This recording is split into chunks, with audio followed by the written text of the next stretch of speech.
ನಮಸ್ತೆ, ಎಲ್ಲರಿಗೂ ದಿನಮಣಿ ಕಿಚನ್ಗೆ ಸ್ವಾಗತ. ಇವತ್ತು ನಾನು ಸೋಯಾಬೀನ್ ಮಸಾಲ ಮಾಡೋದನ್ನು ತೋರಿಸ್ಕೊಡ್ತಾ ಇದ್ದೇನೆ. ಅದಕ್ಕಾಗಿ ಮೊದಲಿಗೆ ಒಂದು 20 ಗ್ರಾಮ್ನಷ್ಟು ಸೋಯಾಬೀನನ್ನು ಕುದೀತಾ ಇರುವಂಥ ನೀರಿನಲ್ಲಿ ಹಾಕಿ, ನಂತರ ಅದರಲ್ಲಿ 1 ಚಮಚ ಉಪ್ಪು ಹಾಗೂ 1 ಚಮಚ ಎಣ್ಣೆಯನ್ನು ಬೆರೆಸಿ ಸುಮಾರು ಒಂದು 5-6 ನಿಮಿಷಗಳ ಕಾಲ ಚೆನ್ನಾಗಿ ಕುದಿಸ್ಕೊಳ್ಬೇಕು. ಹೀಗೆ ಕುದ್ದಂತಹ ಸೋಯಾಬೀನನ್ನು ನೀರಿನಿಂದ ಬೇರ್ಪಡಿಸಿ ಸೋಸಿ ಇಟ್ಕೊಳ್ಬೇಕು.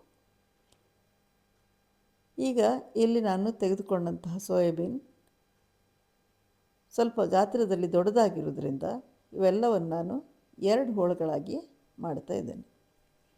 ಹೀಗೆ ಮಾಡಿದಂಥ ಸೋಯಾಬೀನನ್ನು ಒಂದು ಪಾತ್ರೆಯಲ್ಲಿ ಹಾಕಿ ಅದರಲ್ಲಿ 1 ಚಮಚದಷ್ಟು ಶುಂಠಿ ಬೆಳ್ಳುಳ್ಳಿಯ ಪೇಸ್ಟ್, ಹಾಗೆ ಒಂದು ಅರ್ಧ ನಿಂಬೆಹಣ್ಣಿನ ರಸ, ಹಾಗೆ ಒಂದು ಅರ್ಧ ಚಮಚದಷ್ಟು ಉಪ್ಪನ್ನು ಸೇರಿಸ್ಕೊಂಡು ಸ್ವಲ್ಪ ಹೊತ್ತಿನ ತನಕ ನಾವಿದನ್ನು ಮ್ಯಾರಿನೇಟ್ಗಾಗಿ ಇಟ್ಟುಬಿಡುವ.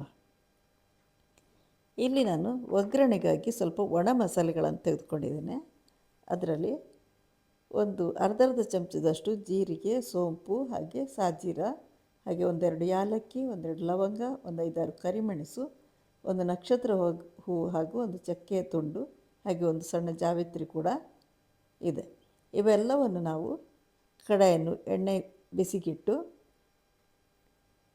ಅದರಲ್ಲಿ ಹಾಕ್ಕೊಳ್ಳೋ.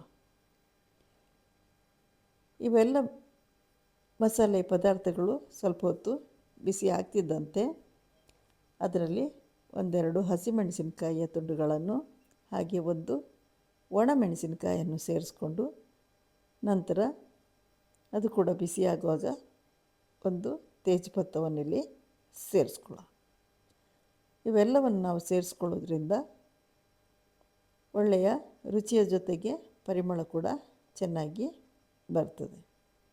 ಇಲ್ಲಿ 5-6 ಎಲೆ ಕರಿಬೇವನ್ನು ನಾವಿಲ್ಲಿ ಸೇರಿಸ್ಕೊಳ್ಳುವ. ಹೀಗೆ ಸ್ವಲ್ಪ ಹೊತ್ತು ಹುರಿದಾದ ಮೇಲೆ 1 ನೀರುಳ್ಳಿಯನ್ನು ಕಟ್ ಮಾಡಿ ನಾವಿಲ್ಲಿ ಸೇರಿಸ್ಕೊಳ್ಳುವ. ನೀರುಳ್ಳಿ ಕೂಡ ಕಡು ಕಂದು ಬಣ್ಣ ಬರುವ ತನಕ ಹುರಿದು, ನಂತರ ಅಲ್ಲಿ ಟೊಮೆಟೊವನ್ನು 1-2 ಟೊಮೆಟೊವನ್ನಿಲ್ಲಿ ಹೆಚ್ಚಿ ಸೇರಿಸ್ಕೊಳ್ಬೇಕು. ಟೊಮೆಟೊ ಕೂಡ ಚೆನ್ನಾಗಿ ಕುದ್ದ ನಂತರ ಇದರಲ್ಲಿ ನಾವು ಇಲ್ಲಿ ಸ್ವಲ್ಪ ಒಂದು ಅರ್ಧ ಚಮಚದಷ್ಟು ಉಪ್ಪು, 1 ಚಮಚ ಖಾರದ ಪುಡಿ, ಅರ್ಧ ಚಮಚ ಅರಿಶಿಣ, ಹಾಗೆ ಅರ್ಧ ಚಮಚ ಗರಂ ಮಸಾಲೆ, ಹಾಗೆ 1 ದೊಡ್ಡ ಚಮಚದಷ್ಟು ಕೊತ್ತಂಬರಿ ಪುಡಿಯನ್ನು ಸೇರಿಸಿ ಸ್ವಲ್ಪ ಹೊತ್ತಿನ ತನಕ ಹಾಗೆ ಅದನ್ನು ಹುರಿಬೇಕು.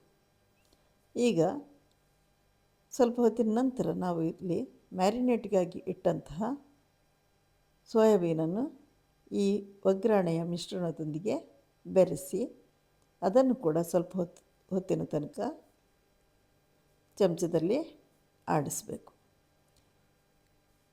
ಒಂದು ಸಣ್ಣ ಗಾತ್ರದ ಬಟ್ಟಲಿನಲ್ಲಿ ಮೊಸರನ್ನು ಹಾಕಿ ಅದೇ ಬಟ್ಟಲಿನಲ್ಲಿ 1-2 ಬಟ್ಟಲು ನೀರನ್ನು ಕೂಡ ಇಲ್ಲಿ ನಾವು ಸೇರಿಸ್ಕೊಳ್ಬೇಕು.